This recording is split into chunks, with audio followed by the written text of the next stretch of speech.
Good morning, and as we celebrated 4th of July, we continue this month and to feature our special guest, part of the U.S. Army. So proud, so happy to have you next to me. Thank you. And we're going to feature his story this morning and for this month's feature spotlight. Stay tuned. So welcome. We salute you. Thank you. The audience doesn't know who you are, so who are you? Well, my name is Staff Sergeant Orozco. All right, Aden Orozco. I was originally born in Mexico, raised in Orlando, Florida, and now I'm here in sunny South Florida. Awesome. So what is it that you do with the Army?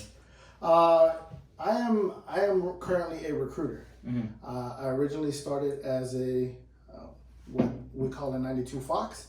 That is a petroleum supply specialist. Mm-hmm. I didn't enjoy the job as much. I wanted a little more action and adventure, so I became what is known as an 11 Bravo, an infantryman. So from infantry, that is more of a combat soldier, Mm-hmm. and then I moved on to recruiting. I was assigned to recruiting duty, and now here we are. Right. And a lot of people looking at this, a part of your job, from my understanding, is you go to high schools. You go and speak to young men and young women. Yes. And a lot of people don't fully understand what the true nature of joining the Army is. They look at cartoons like G.I. Joe or the movies. Tell us and correct us, is it like the movies? I always tell everyone that it's not just necessarily like the movies. The movies are made to draw you in. If I were to show you a movie about someone that does the finances, or someone that does the cooking, or someone that fixes our generators and things like that, you wouldn't be as interested, because movies are made to draw through drama, adventure, suspense, and everyone plays their part. We are just lucky enough to have ours spotlighted as much. Okay. And then through your journey of the Army, from where you started to training, tell us about when you went on the field, and where was it and how did you get there? Okay, so I joined in 2009, and then I was stationed in Fort Riley, Kansas. There we trained for over a year, and I was deployed to Baghdad, Iraq for 12 months. From there, I was returned home right around 2011, November of 2011. And then I went and I was sent to Hawaii, where I served a tour of 3 years. And then I was sent to Germany, where I served another 3 years. And then from there, I was assigned to Fort Lauderdale Company, as a recruiter, and here I am. So you've traveled quite a bit. I have. I was lucky enough to, when I was in Germany, to go to 11 different countries. How cool is that? It was beautiful. It was awesome, If you could do it all over again, would you do it the same way? I think I would. I would. Really? I would exactly. I would. I was able to enjoy Hawaii. I was able to enjoy the traveling in Germany. The only thing that I would change is joining earlier. That's it. Right now, I would probably be 6 years away from retirement as opposed to 9. But Wow. So what advice do you have to give? Do you have to give to some of these people looking at this right now, thinking, should I join? I like to travel to 11 countries. Is it as cool as it sounds? I would say that, everything that you see on TV and movies, it's drawn through inspiration. Like, there's an inspiration somewhere. So I would say, if you like traveling, if you like just moving around, if you're a person that is a self-starter, I do suggest joining. Not so much because of the traveling, the finances are, we're well taken care of, but because you have the opportunity for college, you have the opportunity to have great healthcare, you have the opportunity to live different experiences and be competitive in your field whenever you get out. There's not a single resume that you fill out, whether it's college or work related, that doesn't ask whether you are currently or have ever served in the armed services. Okay. And having done all those 11 countries, traveling, talking to all these people, you were able to actually have a family in all of this. have a life. I do. I mean, I started a little younger, Mm-hmm. which is kind of where I draw my drive from. Mm-hmm. But I'm glad that I'm able to give my children those experiences. I have a 13-year-old daughter who has also gone to 11 different countries. She, everything has its pros and cons, but I mean, to me, there's a lot more pros than cons. She was able to go to schools in Germany. She was able to, ride gondolas in Italy. She was able to. That is so cool. She was able to island hop in Hawaii. To the different islands. Yeah. So we're lucky and we're blessed enough that the United States and the United States Army gave us that opportunity to be able to actually enjoy that. So your favorite part would be traveling if you look back. My favorite. I have two things that I enjoy. One is the traveling. The second is the brotherhood. Okay. Tell me about the brotherhood. Oh man. Obviously, I explained I did go to Iraq in 2000 from 2010 to 2011. And then I spent numerous weeks and months in the field in Hawaii and Germany. So you get to know those individuals that you lay next to, shoulder to shoulder every night, that you suffer with through bad weather, through, heartaches, through, sometimes even loss of those brothers. But that's gotta be hard. It is. I mean, it is.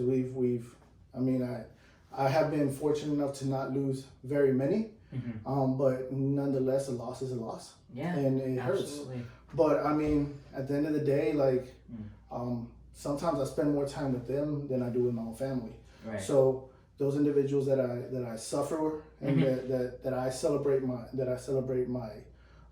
my wins with, those are the ones that become my brothers. So I mean, to this day, I still talk to individuals who I joined the Army with, back in 2009.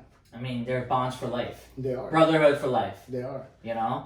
And looking at the 4th of July and being part of the U.S. Army, what does that mean to you, the 4th of July? Oh man, 4th of July, it's huge for us, I am an Orlando boy, so I like to celebrate through, fireworks, watching. Unfortunately, I don't get to. I probably won't be able to see the Disney fireworks or the SeaWorld fireworks, but it means a lot to me because, like I told you, I was born in Mexico. So Mexico. Yeah. So I am Mexican American. But hence the hardworking side. we have that Aztec blood running. Exactly. The construction and all that before the Army. You were telling me. I suffered a little bit, growing up, and hard work pays off. I think that's the lesson here. It does. But I mean, at the end of the day, this country gave me everything. This country gave me freedom, financial freedom. This country gave me the freedom to be whatever I wanted to be. Yeah. And I've always felt like this is my way of giving back, whether it's 20 years, 25, 30 years, even if I would have just done 4. I feel like this country has given me so much. So 4th of July is huge. But I don't stop celebrating my culture either. Yeah, no, exactly. It's combined. It's all everyone together. Exactly. Look at the flag right behind you, the 50 states. Absolutely.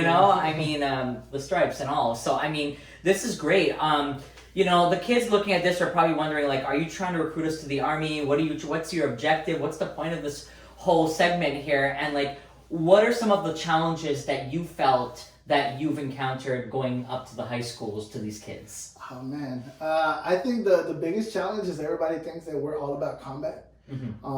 That is just one small aspect. Out of 150 jobs that we have, those are only 12 of them, that are combat related.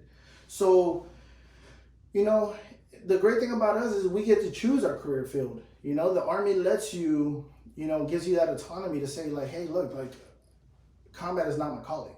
My calling is information technology. My calling is the medical field. My calling is, even the law field.